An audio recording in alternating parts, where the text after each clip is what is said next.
Hello, everyone. This is Christina Barr, and you're watching Black Tea News.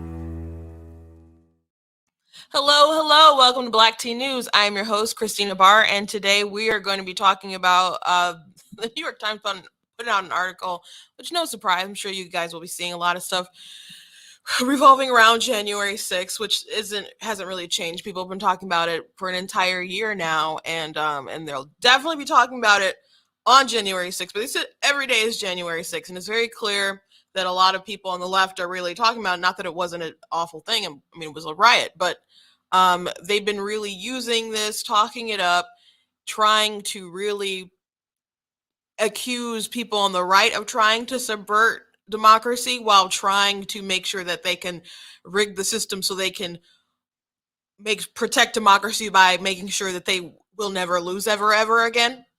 So we've covered that on the show before, but it's interesting. I was listening to Ben talk about this earlier, Ben Shapiro, and he mentioned the inauguration and how people were rioting that day. And so that took me back, which is funny because I actually reread some of an article I wrote back in September about how Biden and other people were saying that the riots are breaking out with like some of the stuff going on with BLM. They were saying this violence is just Trump's America. And I'm like, hold on a second. I was there the day that you people like acted a fool the day he was inaugurated. Like I was there. Okay. So I wrote a piece and it was posted in the Detroit News. Got a lot of good reviews on it. And if you want to read that, you can, I guess, go to the Detroit News and just search for my name. But if you go to blacktnews.com, it's right on the front page. If you scroll down, that article is still there. And I just told my experience of seeing what I saw that day. So these people who are trying to act brand new, of course, it's always awful when people act a fool at any time, but acting like Republicans are just the ones who would do crazy stuff like that is just not accurate. And then some of the things that we heard that day and like, oh my gosh, all this stuff is so awful. The imagery of it was bad. People who did terrible things, deserve to be arrested. And again, I'll say it was a riot. However, we're hearing so many crazy things about how they killed people. And those stories were really pushed and just weren't true. The only person who was killed that day was Ashley Babbitt, who was like trying to climb through a window and was shot by a police officer, and they decided not to charge him or anything for it. That's received some controversy from the I guess people on the right, really upset that nothing happened, and for the longest time they wouldn't release who did it. And then the person who did it just kind of it kind of seemed like a really weird interview when they actually like revealed it. So anyway, we're going to go through a little bit of this piece that New York Times did. We're also going to be talking about COVID, and there's some people who are still pushing the lockdowns pretty hard. In other parts of the world, I guess it's gone pretty crazy. I'm sorry for people listening in Canada. I hear it's rough out in the Canadian streets right now. Jordan Peterson has apparently been tweeting a lot about it, and Godspeed to you all. But Godspeed to you all. And other parts of the country in the U.S., I wonder how bad it will get again, because there are people still holding on to hysteria, and there's still agendas that they want to push, forward. But at the same time, I know that the Democrats know that right now it's looking really bad for them in the midterms. So I think they're going to want to ease up. So they're kind of at a crossroads. And I don't know how to predict exactly what's going to happen, because it's just hard to predict people who are crazy. And what will win out on the end? Are they going to try to salvage their elections and not do the lockdown and try to get the world back to as normal as possible? Maybe try to salvage the economy and all this other kind of stuff, or are they going to force kids to get vaccinated? Which is a discussion, I guess, that the head of the teachers union is actually considering. So we're going to be talking about that a little bit today. It's just really amazing, really, really extraordinary that people are talking about kids being locked down or kids having to have vaccination mandates in order to go to school when we know that they've been the ones who are least likely to be at risk, and they've suffered so much during this pandemic from the hysteria of adults. I saw an ad some time ago from the Michigan Health Department with kids like, I want the vaccine so people like won't die or something, then it'll just go away. And I'm like, I realize this is a script, but these kids believe a lot of lies right now if that's what they're telling them. And they just made them unnecessarily afraid. So we're gonna go through those things today. But before CNN as well, they got clowned because they did an article talking about how if you are obese, then you are more in danger from COVID, and that's literally been known the whole entire time. It's been known the whole entire time, but the media, politicians didn't really want to talk about that at all. And so there's so many people I've seen like on TikTok clowning them for just kind of being late to the party for being a news network. So we'll talk about all that today. But before we jump into it, I do want to thank Brighter Michigan Pack. I'm in their studio today. As always, if I say something today that triggers you, they don't care. I don't care. It doesn't work like that. I'm just giving my opinion, but I do appreciate them uplifting conservative voices and having the opportunity to be here in the studio. So thank you to Brighter Michigan Pack. Also, please visit blacktnews.com. Check out different articles that I have written on the website. I referenced that article that I wrote for the Detroit News. If you go to blacktnews.com and just scroll down right on the front page, it says right down there op-eds that I've written for mainstream media, and it's right there. You guys can read it. It was a good read. And there's other good articles on the website that you guys can check out as well. I was looking through some of my analytics, and I already posted this on my Facebook page, but my number one article of last year was hands down absolutely the article that I wrote about when I went undercover at the Democrat Party picnic. We've talked about that at length on the show. We did after it happened. I was like, the tea's gonna be good, y'all, and the tea was good. And I explained what happened that day. But I went to the Oakland County Democrat Party picnic. They did not know I was Republican, and overall, I would say like people were friendly, people were nice. But the thing that blew me away still was that they do believe that people on the right don't have empathy. And they say like we're the party of empathy. They don't care about people. We care about people. If you're a Democrat, you actually care about people. And it's one thing for like people like boots on the ground to kind of think that stuff, because I wouldn't get on board with like everything that every person who door knocks or something says. Right? You can't control what everybody thinks, and not everybody is going to be. I don't know. Some people have weird opinions, even people in your own party, right? But there's our Supreme Court justice there who was a Democrat, and he was saying that kind of stuff.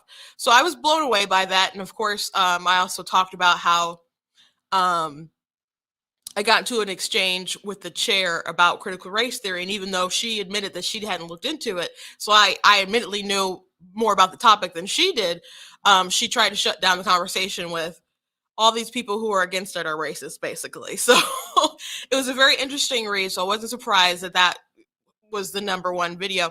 I'm not video, but article that I wrote. The second most popular article was one that I wrote right after Joe Biden basically was elected. Not elected, but like it came into office, and it was just about buyer's remorse and how some people started to say, gosh, maybe this was a mistake, or at least express things that made them seem like it was kind of a mistake. And one person that I mentioned, Naomi Wolf, she's a feminist writer. She had tweeted out, "Oh, if we were going into lockdowns, I wouldn't have voted for Biden." And it's like, Mr. Dark Winter, like you didn't know that. So I mentioned her. I mentioned the friction that Biden had with some Black leaders, and people didn't like his tone of disrespect. at a meeting that they had. And of course, since then, people have been pretty annoyed with him in general in regard to that, where with them limiting money to HBCUs, and they haven't really met with people. But Biden, like they told Ice Cube, he talked to the Trump administration on the plan for like the platinum plan and stuff, and he reached out to the Biden administration like, we'll talk to you after the election. It's like, but he has no leverage after the election. But so many people, they decided to go with that, and we're like, okay, to trust that for whatever reason, just surrender all their power instead of using it wisely. And so he has no obligation to you fools, because he let you know from jump who he was. You just dislike Trump so much that you just decided to give yourself away. And so another thing that I mentioned were people talking about the pipelines. There were unions that supported Biden, and there people started losing jobs, and they're like, we're very disappointed. I'm like, why are you disappointed? There's plenty of video evidence of Biden being against fracking or wanting to phase it out, saying that they want to like get rid of it. Why are you surprised? So I think maybe that one was a bit of shot-of-fornia too, like a lot of readers being like, this is what you get, this is what you guys deserve, voting for this person, and now you have, you see you made a mistake. But I'm gonna have to do an update, because that was like beginning of the first year, and now we're in the beginning of the second year of his era you could say. So I know there's plenty more people who have buyer's remorse, who are upset. There's this really viral video on TikTok of someone basically saying he was lied to. How do we fix this? And I did a reply video to him, but at this, I welcome anyone who wants to come over, get red pilled, and but we have to talk about why you believed what you believed at the same time. Even if Trump decides not to run again, even if if people say there was no chance for him being president or anything like that, I would still think it's important to talk about how we got to this point, with people's minds being so poisoned. And Trump, there were prickly things about him. I bet you people on the right can list more legitimate reasons to not like Trump than people on the left. I guarantee you. I guarantee you. But a lot of reasons why people on the left like Trump, a lot of them are things that are not even true, especially like the big stories that the media pushed to delegitimize him. So that was another article that was very popular. And the third most popular article was how Christians were duped by Black Lives Matter. If you haven't read that one, that's a good one. It's a really good one. It has to get a lot of information about BLM, and they took their What We Believe off their website some time ago, but the internet's forever, and I did not forget. And I talk about the sort of things that they stand for, and just why Christians should not support a group like that. So I've posted it to a lot of people, gotten to a lot of arguments still with people over that. But I think it should really in debate if you profess to be a Christian anyway and stand for a particular set of principles. So if you haven't read that, all those three articles and many more on blacktnews.com. So consider going to the website and checking out those reads. And if you appreciate what I do here, please consider leaving a donation at blacktnews.com/donate. We've had a lot of growth over the past year. Got 85,000 daily viewers. That's on, well, I guess more than that, because that's my TikTok number. We get more than like 2.5 million views per month on average now. So we're doing really good. And I appreciate you guys following, subscribing, sharing the videos as they come out. If you like to watch Black Teen News on Facebook, please make sure that you still go ahead and subscribe on YouTube and other places as well. We want to make sure that we grow our numbers everywhere. But I do greatly appreciate you all for being a part of the conversation. And please check out other merchandise that we have on the store as well. So let's jump into it. Got somebody from the UP watching? I'm just going through the comments. Thank you guys for watching. As I said, being part of the conversation. So let's get into things. So you guys know I like to start with something a little funny. So today I have it was not a super serious joke or anything like that, but another comic from G Prime 85. And so you see a hysterical person in their car, just going safe, safe, safe, safe, and they're just alone, very alone, but they are still panicking. And that's pretty much the attitude of the hysterical COVID people. Um, it's like a religion pretty much now. Even people, they're kind of laxing up a little bit now that they're like, we have Omicron that uh is it's pretty much like a bad cold. Um, but like, even if you have the symptoms, that's what it was like. They're basically cold symptoms to know if you got like scratchy throat and other stuff like that. So, but it's very transmissible though. So the vaccine's not stopping it. Everyone's pretty much getting it. So it is what it is. But now people who have been triple vax, like Whoopi Goldberg from the View, she has it. So she was I don't know if this was today or whatever, but it was announced maybe yesterday that she had it. So they're like all remotely now. Like, we think she'll be back in a week. Because of course they're not quarantining people for 2 weeks if they've tested positive. They're just, doing it for like a week or whatever now. And ABC makes everyone get vaccinated. You can't be on their property unless you get it. Lisa Booth was in talks, I guess, to be the next conservative person on The View. But she's not vaccinated. Now Fox News does have a vaccination mandate, but they don't have that for all their locations. And Lisa, I guess, works out of Miami. So she I guess that's how she gets out of that. But on ABC, you have to be vaccinated. So Jedediah, she had an interview, and I won't play it because one time I got flagged by ABC. I'm like, y'all have this crazy stuff on The View, and people obviously share it, and it's free use. Darn it, I'm commentating, but I don't want to get flagged, so I'm just gonna tell you about it. So she was on The View, but she had to be remote because she's not vaccinated. And so they're like, well, why aren't you vaccinated? And so she started explaining that she has had COVID. She has had COVID. Okay. So she's recovered from it. And she said that because of what's in the vaccine, that it's been recommended to her by her doctor to not take it. She said, I am not a candidate for this vaccine. And then she started explaining some other kind of information that was true that the ladies did not want to hear. And they were like, la la la la la, why won't you die for us? Was essentially their response. Like, I can't believe you won't get vaccinated. Manny's or other people's relatives that they died from COVID and you won't get vaccinated. How dare you? After she literally told them, I am not a candidate for this vaccine and I have had it. So it's become this huge sign of virtue with the vaccine, with your vaccination status and your card and your mask that does not work because the virus is too tiny. Will it prevent some droplets? Okay, sure, I guess. But the virus is too tiny. And you know what? They were really smart to say, hey, it's not going to protect you, but you wear it to protect other people. And they gave these people a savior complex, a hero complex.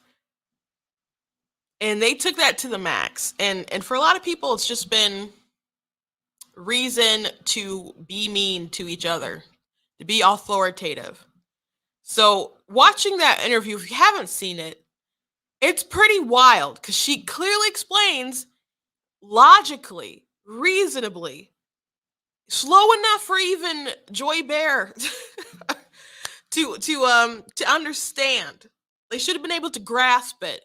And they're still like, I can't believe you won't die for us, essentially. Now, I'm not saying if she would have taken it that it would have had such a adverse reaction for her that she would have died. I mean, who knows? But she said it has been recommended by her to her physician not to take it. She said, I am not a candidate for this. And they still don't care. ABC didn't care. Her so-called colleagues, I don't know if they consider her friends or whatever, they started berating her because she would not get on board. And I think there's a lot of that going on too. Like some people, like they complied, so how dare you not comply as well? People want to conform you, and if they were forced down and obeyed, or they gave up their sacrament, so they you so you have to be inducted into their cult, and if you don't go along with it, then that's a problem. That's a problem. So Joe Biden, who has, in case you didn't hear it, in case let me just play this, just refresh your memory. Look, there is no federal solution. This gets solved at a state level. He said it gets solved state level. Okay, but they still have mandates in place, right? And it's going to the Supreme Court, his mandates, and we'll see. I hope to God that they will just shut down that nonsense, because it is just nonsense. It's not only is it overreach, but it doesn't make sense. It doesn't make sense either, because it doesn't take into account things like natural immunity. They'll have, like, you have to mask if you're not vaccinated, even though the person who's vaccinated can still spread it. So why wouldn't everyone just wear masks? And they make you do the testing, but it's not on your company to pay for it. And right now, testing is very scarce. So you have Starbucks, Starbucks is a really, really left-wing sort of company. So, and some people don't care about it. They just go when they get a job or whatever. So not everybody who works at Starbucks is probably like a big lefty or anything like that. Some people just probably want the free, I don't know what kind of benefits you get at working at Starbucks, but I would hope it would be free coffee. I don't know, or just a substantial discount at least. But they're pretty left wing for an organization, and then they're going to enforce the mandates, and they want you to be vaccinated, and you have to get tests.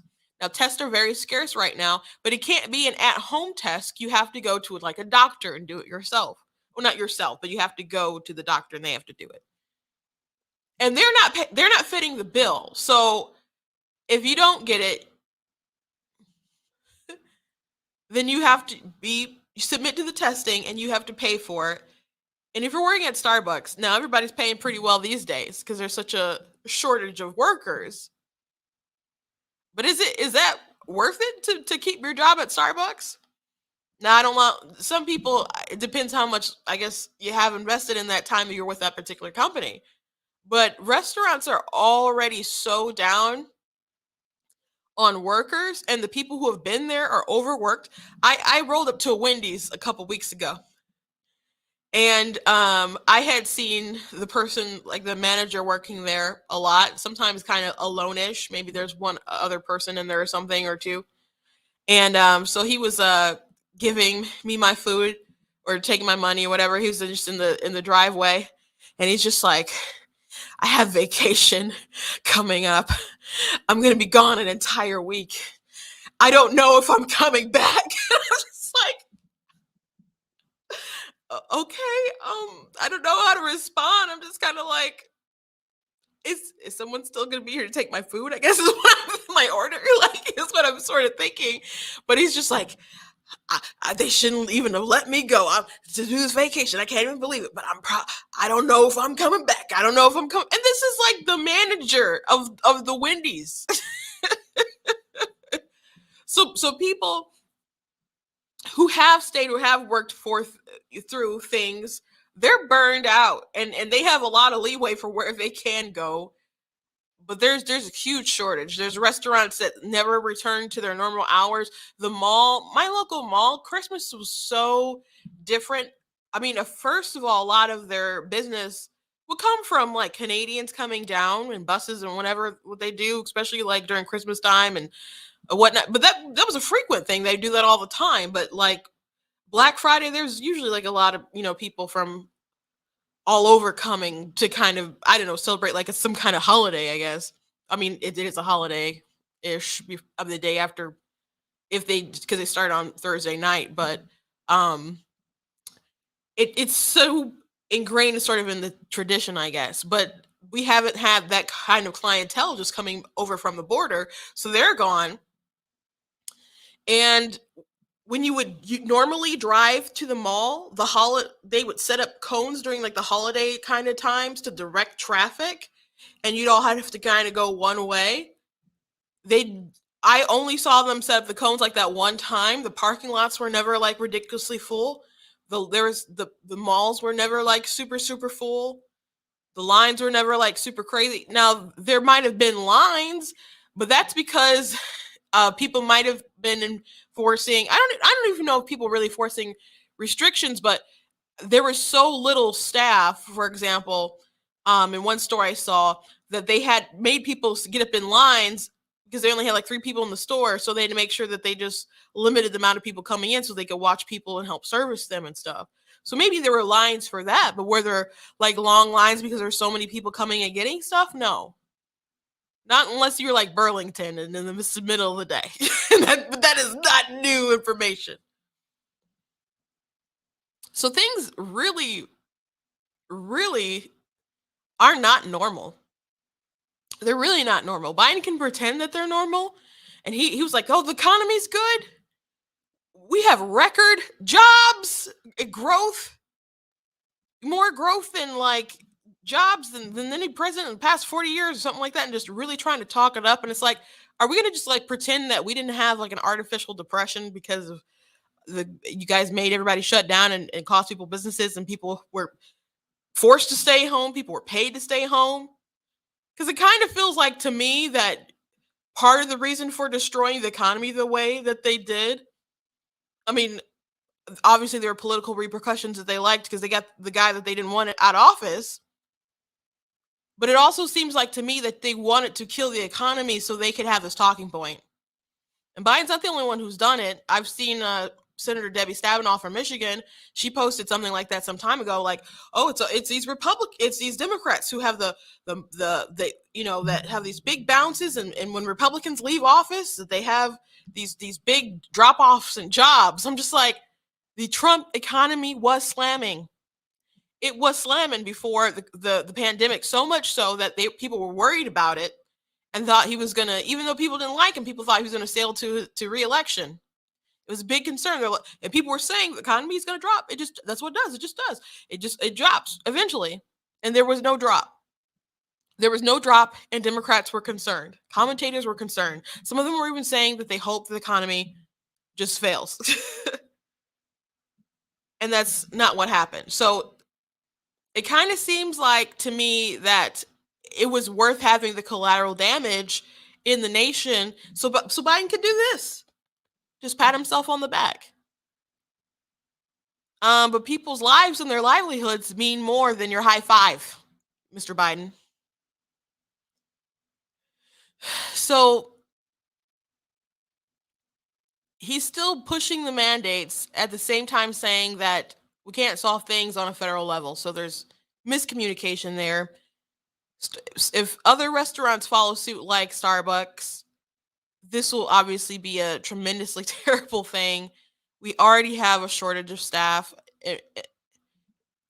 I wish that, it's so weird because we'll have churches, especially like on Friday night, and it'll be like late night, and sometimes we go out after. There's only a few places that are open late, but it's just weird even picking up someone from work late and then the stuff is closed down everywhere at like 8:00. It's so strange. It's so strange. The things you take for granted. The things you take for granted. I also want to mention that the teachers' unions may be pushing something pretty darn absurd, with Randy Weingart talking about vaccinations mandates for 5-year-olds. In terms of vaccines, I think what Gavin Newsom did in California is really the best model, which is that the semester after they go from emergency use to full authorization, and the FDA has done everything that they need to do. That's what California has said. That is the semester that they become mandatory. And you support that nationally. And I personally support that. The union hasn't taken a position on that. Why not? Personally, I support that. And, because we haven't, our California Federation has, and they support it. And, generally, I believe that we will take that position and support it. First of all, when you start off by saying, well, Gavin Newsom, as if it was a positive, you've already done something wrong. Again, COVID is no serious and has never, throughout this entire pandemic, been a threat to young kids, unless you have some kind of serious like comorbidity or something. But otherwise, your kids are going to be just fine, absolutely just fine. I've shown this quite a bit. But your kids 1 to 4, 5 to 14, more likely to die of drowning, vehicle accidents, homicide, cancer, cardiovascular disease, flu, and pneumonia, and suffocation more than COVID. You are more likely to probably die with your child to die on the way to school than they would from COVID. And you have people talking about shutting down schools and people talking about forcing vaccine mandates on the kids to attend school. That's crazy. That is absolutely ridiculous. I think here's some children's number. Now this is a little old now, but this is from the start of the pandemic to November of last year. The ages 1 to 4, there were 68 COVID deaths. Again, this is from the beginning of January 1st, 2020 to November 20th, 2021. 68 deaths, ages 1 to 4, and 5 to 14, 199. That's it. That is it. And when you get a little older, 15 to 24, you have almost 2,000. And the numbers obviously go up the older you get.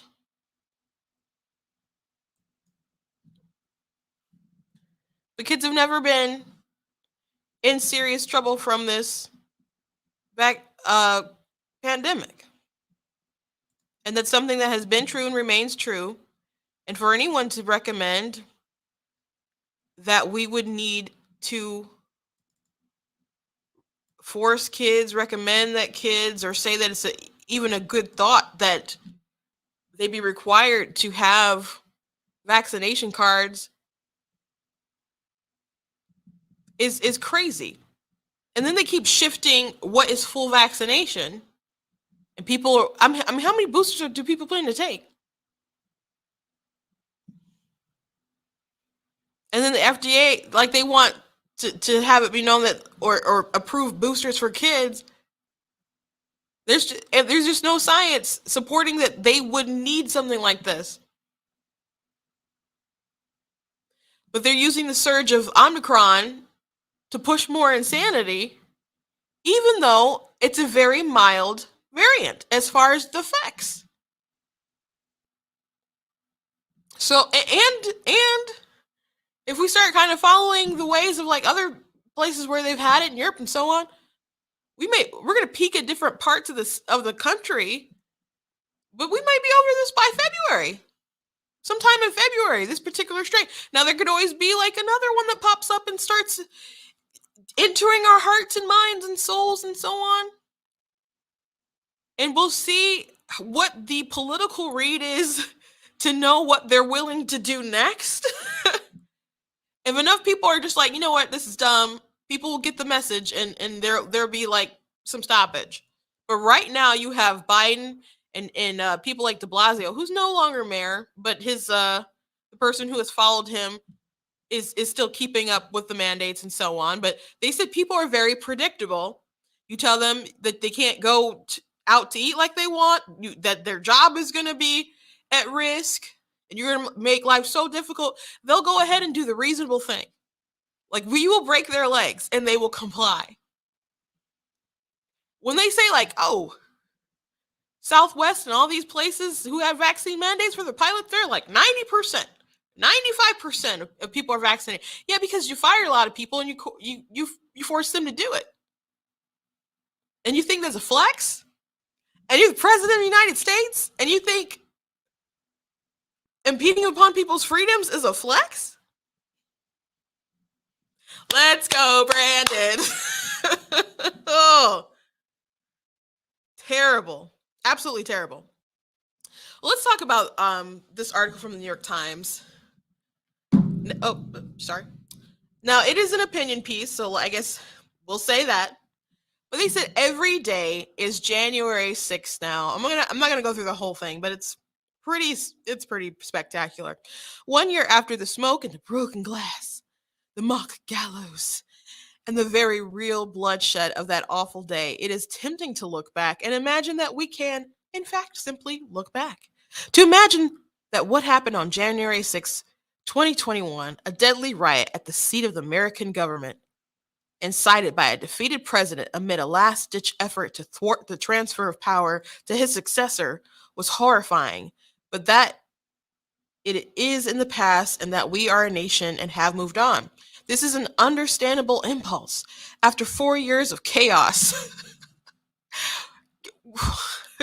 Chaos about what? I understand people felt like it was chaos, and the media definitely presented like it was chaos all the time. But just a reminder on some of the stories that they said it was chaos surrounding the Trump administration. Russia collusion, not true. Fine people hoax, obviously a hoax. I just called it a hoax. They said neo-Nazis are very fine people. Wasn't a thing. Border crisis. We have a border crisis right now. They really got those crossings down, and Biden just like let the floodgates open. But when they first introduced it, like, oh my gosh, look at all this stuff that's happening with these pictures. Look at these pictures from the time that Trump wasn't even in office. So there's a large manipulation there. What the bounty stories with the Russians are playing terrorists or whatever to go after our troops. That wasn't true. That story was false.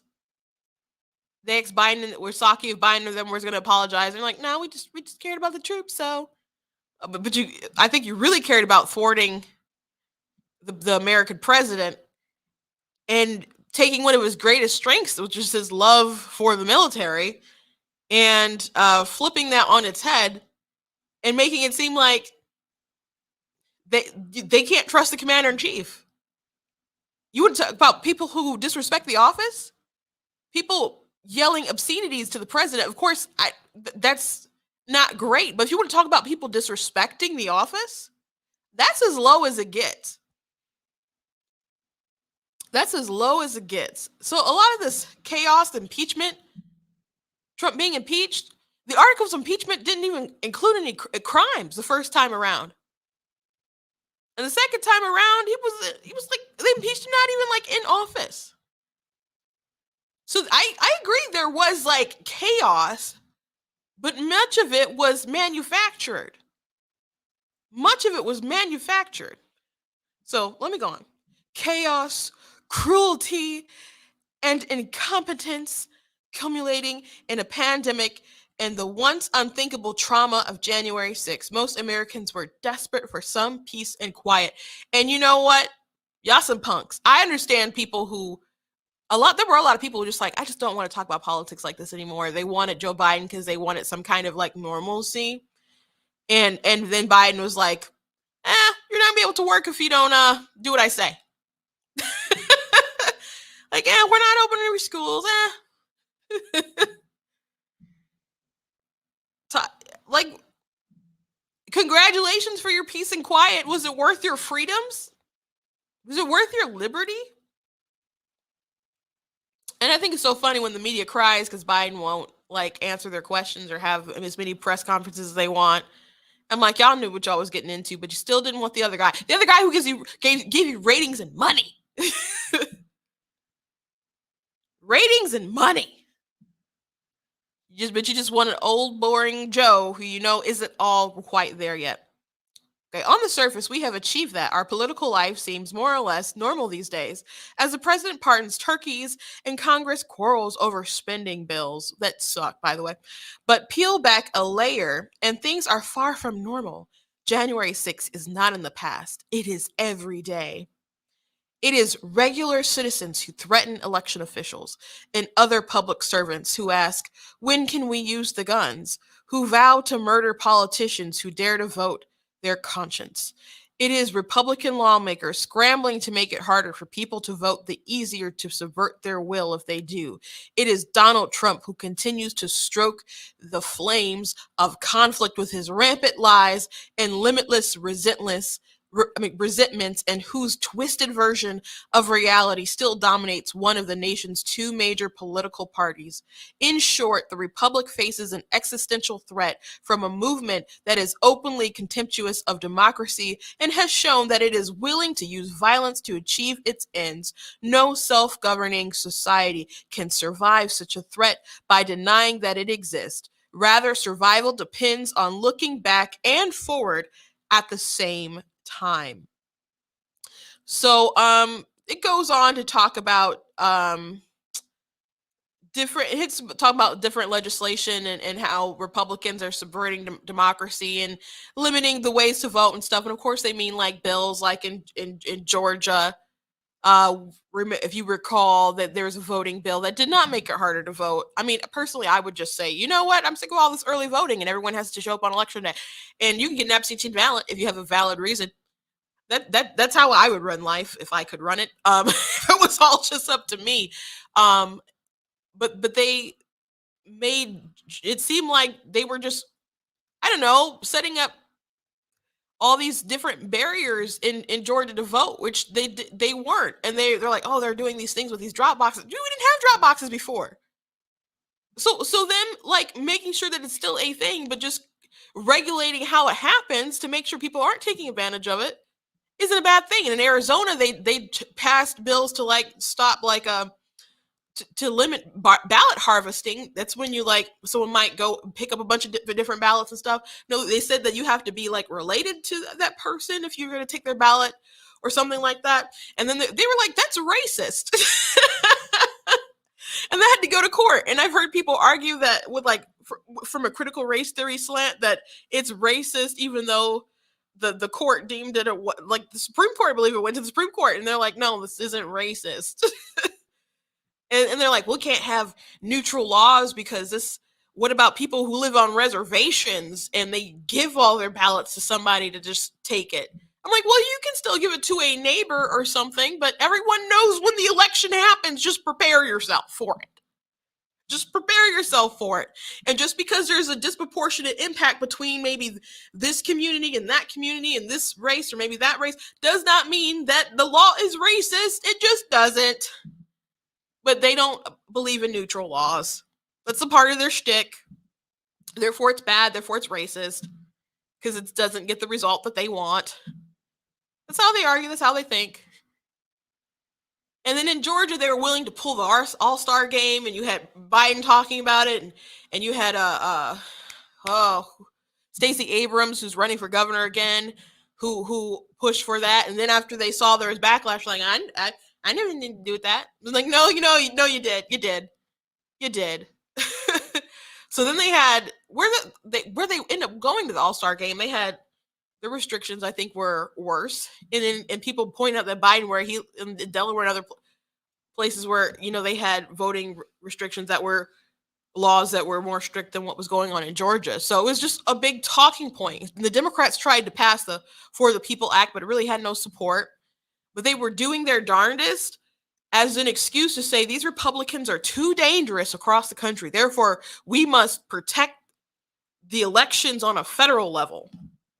And do you know what's darn hilarious about that? Back in 2016, when Trump was running, and he was talking about it's a rigged election. And I think at that time, Trump was really talking about how the media and people were treating him unfairly. I don't know if they were talking about like stuffing ballots and stuff like that's what it's my interpretation of like the time back then was. And so someone asked Obama about it, and he's just like, that's dumb, because we don't control the elections on a federal level. So, and he also was like, why is he like talking about this? He should just kind of wait to, if he's going to lose, just lose gracefully and just shut up. But, but why complain about it before it's even over?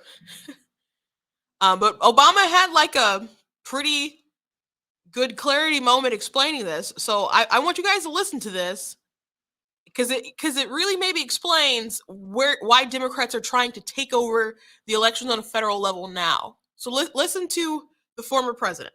Repeatedly now, Donald Trump has said that this election will be rigged against him. Can you promise the American people that this election will be conducted in a fair way? It is. I don't even really know where to start on answering this question. Of course, the elections will not be rigged. What does that mean? The federal government doesn't run the election process. States and cities and communities all across the country, they're the ones who set up the voting systems and the voting booths. And if Mr. Trump is suggesting that there is a conspiracy theory that is being propagated across the country, including in places like Texas,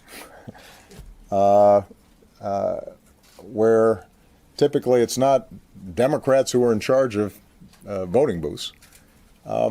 That's ridiculous. That doesn't make any sense, and I don't think anybody would take that seriously. But this will be an election like every other election. And, I think all of us at some points in our lives have played sports or maybe just played in a schoolyard or a sandbox, and sometimes folks, if they lose, they start complaining that they got cheated. But I've never heard of somebody complaining about being cheated before the game was over.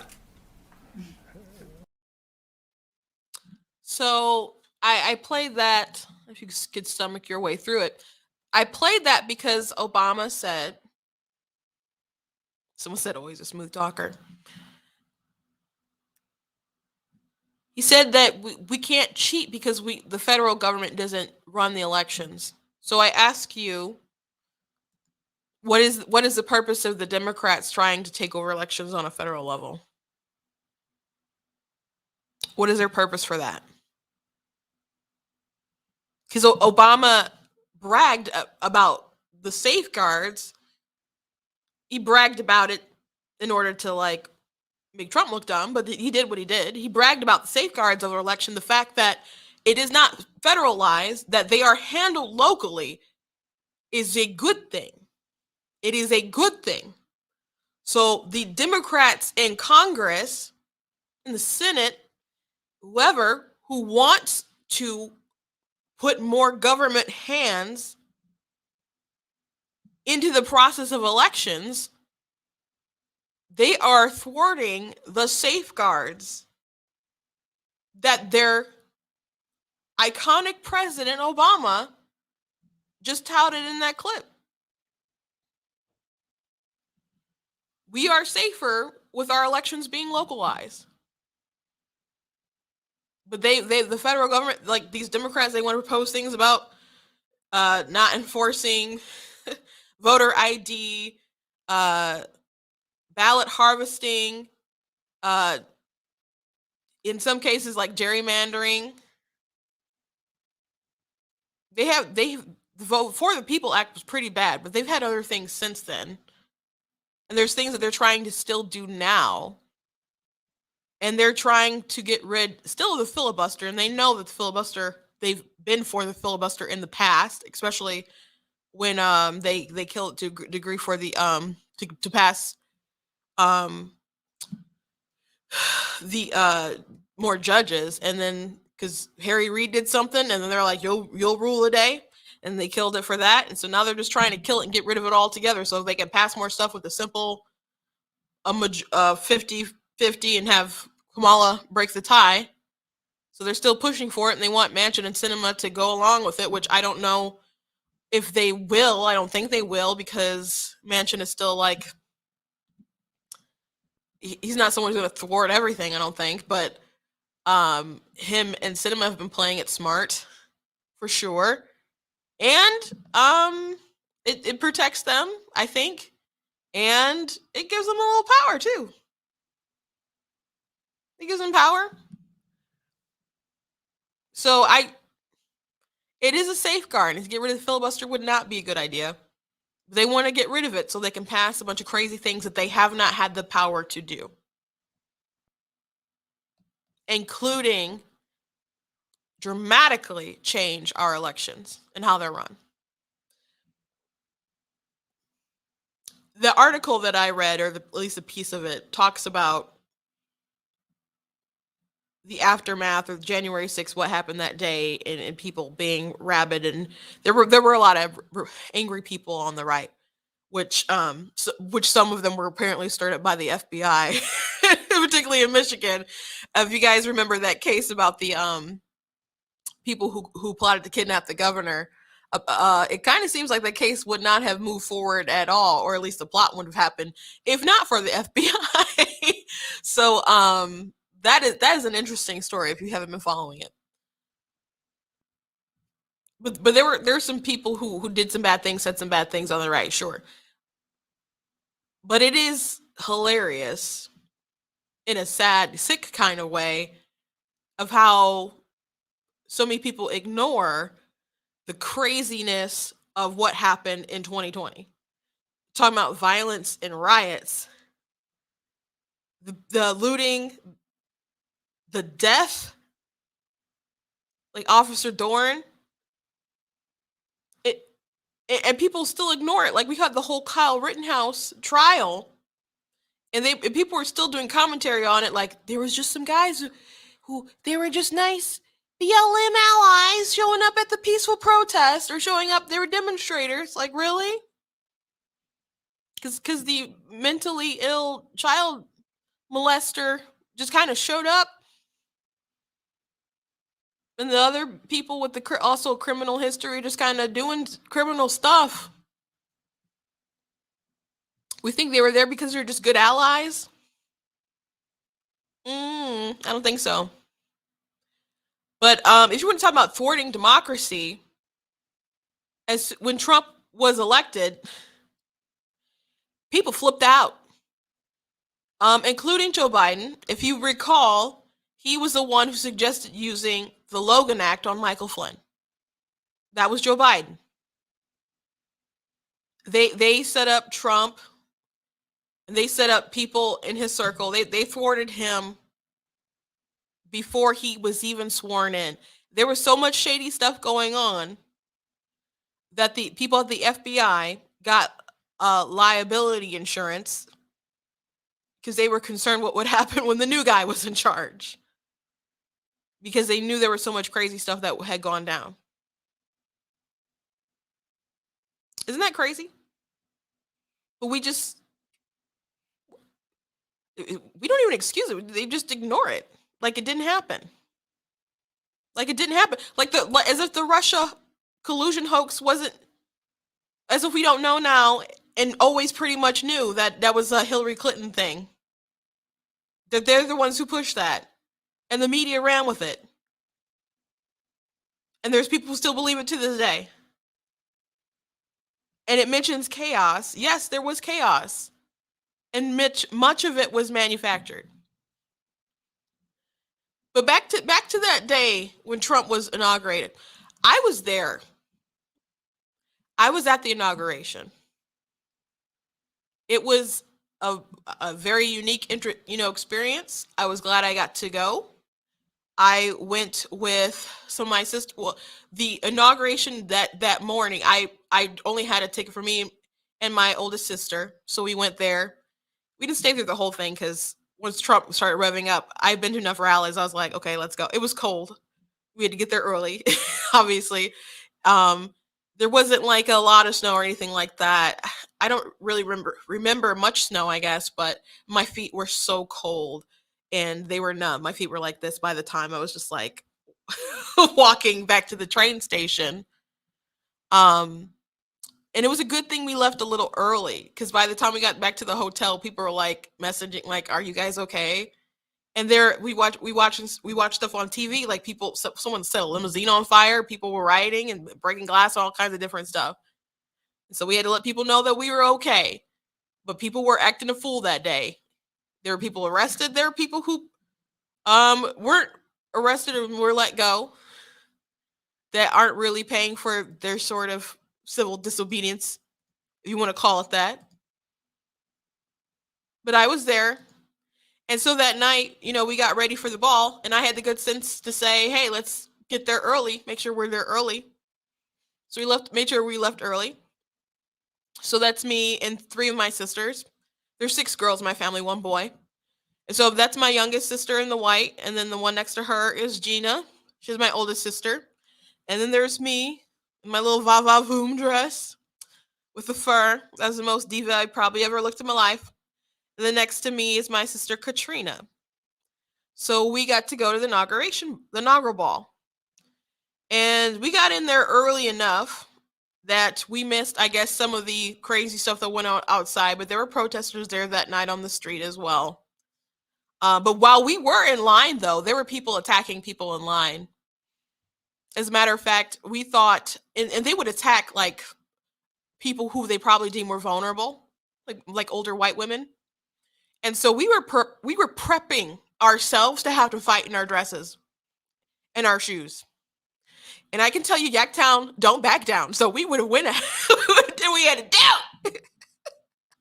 We would have just did what we had to do. But there was violence that night, that day. So people didn't just accept the results of the election. And people were still undercutting Trump his entire presidency. But it was a good night. That's me and my sisters. Katrina barely made it in the photo. With some people from Fox, there's Hannity and Ainsley and Geraldo. So, I mean, we had a good night. There's another picture. That's our national committee man. He was there too, Rob Steele. But we had a good night. We had a good night, but I did not forget. I did not forget that people were just not okay with Trump being president. And they never were. And they were willing to shut down the entire world, or at least shut down our nation. I mean, the whole world got shut down, but people are responsible for what they do here, I guess. Didn't want to open up stuff. The numbers of COVID, it was terrible that we lost life. But the numbers are inflated. People dying with COVID versus dying from COVID. And recently, Fauci was on TV saying that people who are hospitalized, they'll come in and they'll be tested for COVID, but may not necessarily be in the hospital for COVID. So that's another thing. So we don't know how these numbers have always been inflated, for sure. I heard in New York that they're going to start counting them differently, probably because they want to make it not be so high, the numbers, because they don't want to look bad. They don't want to look bad. But they gave us an artificial depression, told people who were essential, not essential, wouldn't let people work, wouldn't let people worship, wouldn't let kids go to school. And now we have a big mental health crisis. People were so desperate to live, they stopped living life. I didn't. I was annoyed, for sure, about a lot of stuff. But I did not allow myself to just be sitting around scared for 2-3 years. Not on your life. I was annoyed, though. I couldn't do everything I wanted to do. But as I mentioned earlier, Biden's bragging about, so much job growth, more than any president in the past 40 years or whatever. We're just gonna forget that you guys made a depression happen. But you get to pat yourself on the back. Only cost people's hopes and dreams and livelihoods and incredible inflation. You're not going to convince people with your nonsense and just get your poll numbers up, dude. You're not going to be reelected. which I think time will take care of that anyway. This man is old and not all there with it. But if I had to guess, Republicans will take the House, they'll take the Senate, and someone will take the White House in 2024. Won't be Joe, and certainly won't be Kamala. Won't be Joe, and it certainly won't be Kamala. They did a lot to stop the chaos that they caused. I'll never understand clearly why they hated Trump so much that so many other people had to suffer. I'll never understand it. Like, I get it on some level. Like, maybe the biggest thing is that he just stepped out of line, because they punish people a lot for that. And people on the right do that too. If you step out of line, people want to crush you. They resent you. That's a lot with this pandemic stuff too. I already talked about that. But when you step out of line and people expect you to obey, people expect you to go with the program and you don't, people resent it forever. People resent it forever. So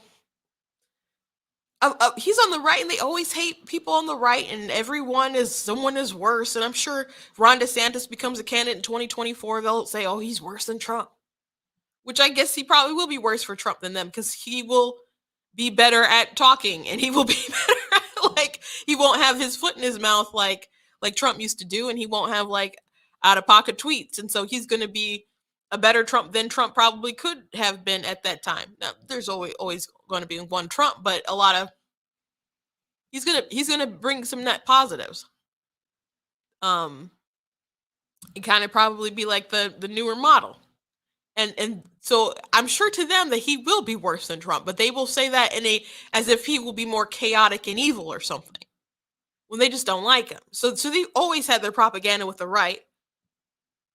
But I think it's deeper than that, though. I really think they resent the fact that he was supposed to be their clown candidate.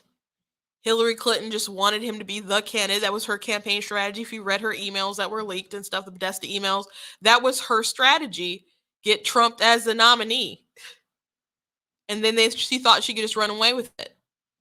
So the fact that they embarrassed them so that they had it so wrong, and that he stepped out of line and he tried to thwart the system in so many ways, I think it's just a lot of their hatred was driven by resentment.